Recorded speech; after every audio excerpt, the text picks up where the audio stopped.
Karibu kwenye channel ya FJ Kipande. Karibu, leo ni tarehe 27 mwezi wa 7 2027. Karibu kwenye taarifa kuu siku ya leo ni kutoka huko Irani.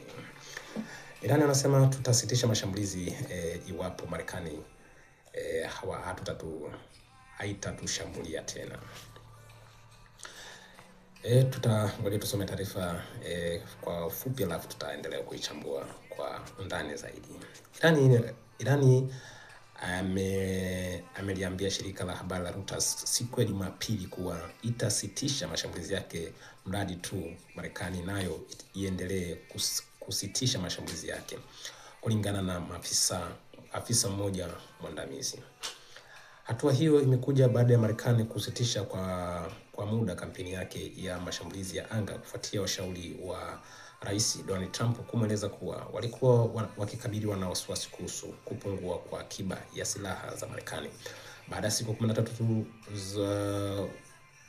siku 13 mfululizo wa mashambulizi makali ya anga ya Marekani dhidi ya Irani, Wizara ya Ulinzi ya Marekani ilisitisha operesheni hiyo mwishoni mwa Ijumaa. Hakukuwa na mashambulizi yote ya Marekani yaliyoripotiwa Jumamosi wala Jumapili. Kwa upande wake, Irani ambayo ilikuwa ikijibu kila usiku wa mashambulizi ya Marekani kwa kushambulia nchi jirani zinazohifadhi kambi za kijeshi za Marekani, pia haijafanya mashambulizi yote kwa siku mbili zilizopita hadi sasa. Afisa huyo wa Irania ambaye alizungumza na shirika la habari la Reuters kwa sharti la kutotajwa jina, alisema msimamo wa Tehran unaendelea kuwa shambulio kwa shambulio. Alieleza kuwa iwapo mashambulizi yatasitishwa, Irani pia itasitisha operesheni zake. Ujumbe huo tayari umefikishwa kwa Marekani. Kwa upande mwingine, balozi wa Marekani katika Umoja wa Mataifa Michael Watts aliambia kipindi cha Fox News kwamba Fox News Sunday pamoja na vyombo vingine vya habari vya Marekani kuwa Rais Donald Trump aliamua kusitisha kwa muda mashambulizi ya Marekani ili kutoa nafasi zaidi kwa juhudi za diplomasia. Akizungumza kuhusu uamuzi wa Rais Donald Trump, balozi wa Marekani katika Umoja wa Mataifa Michael Watts alisema, namnukuu, anatoa fursa kwa mazungumzo yaendelee, anatoa muda kidogo ili yaweze kusonga mbele, mwisho wa kunukuu. Maafisa wa jeshi la Marekani katika siku za karibuni wameonya kuwa mashambulizi ya mabomu yaliyofanywa katika kipindi cha wiki mbili zilizopita yalilenga kuzuia vitisho vya Irani dhidi ya usafirishaji wa meli katika mlango bahari wa Hormuz, njia ya maji ambayo imesababisha mvutano katika vita hivyo. Yalikuwa yamekaribia kumaliza maeneo lengwa yaliyokuwa yamechaguliwa mapema kwa ajili ya kushambuliwa, kwa mujibu wa afisa mmoja wa Marekani aliyezungumza kwa sharti la kutotajwa jina. Kimsingi Marekani wameingia sehemu ambayo kweli ni ngumu kutoka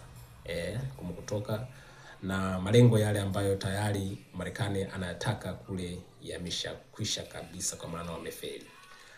Na mojawapo malengo ambayo Marekani alienda nayo kwenye vita hivi dhidi ya Marekani na Irani, mojawapo ni kwenda kuvunja nguvu ya kijeshi ya Irani kupitia makombora masafa marefu, lakini pia kuna makombora na ile uwezo wake wa utengenezaji wa nyuklia, kwa maana kwenda kuondoa ile uranium ambayo iliyorutubishwa kwa 60%. Lakini hata hivyo tumeona wameshindwa kuchukua uranium, lakini wameshindwa kuharibu makombora ya masafa marefu ambayo Irani anaendelea kuichakaza nchi za Ghuba kwa maana majirani zake. Lakini pia tumeona kwamba wamefeli pia kwenda kuharibu uwezo wa makombora wa Irani.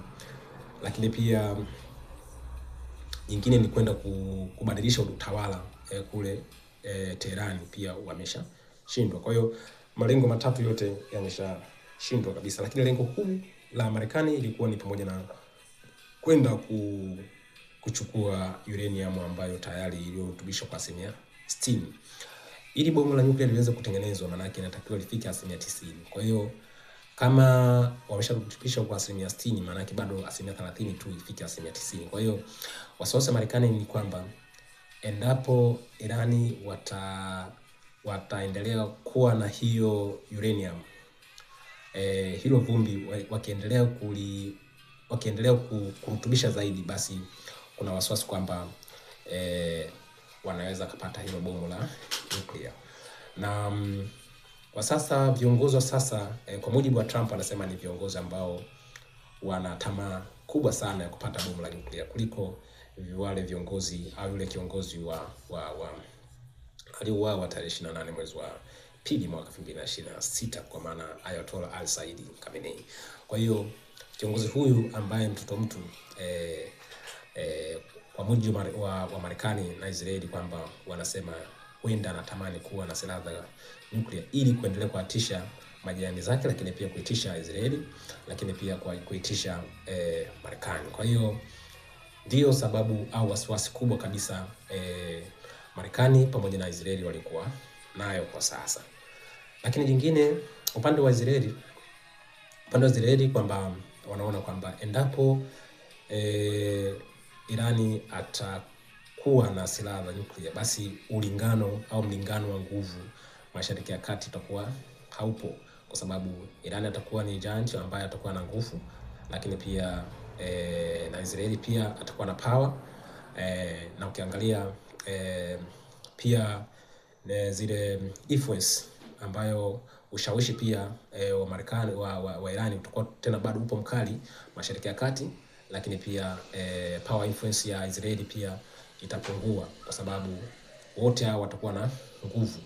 Kwa hiyo lakini issue kubwa iliyopo hapa sasa ni kwamba Israeli anaona kwamba kuna threats ambayo kuna tishio la moja kwa moja ambalo kutoka Irani endapo watakuwa na silaha za nuclear. Lakini licha ya hivyo kuna tension ambayo kubwa kutoka Marekani ambayo Marekani wanahisi kwamba endapo Iran watamiliki bomu la nuclear, basi anaweza kuzipiga hata zile nchi washirika wa Marekani, kwa maana zile nchi za Ghuba kama Kuwait, Bahrain,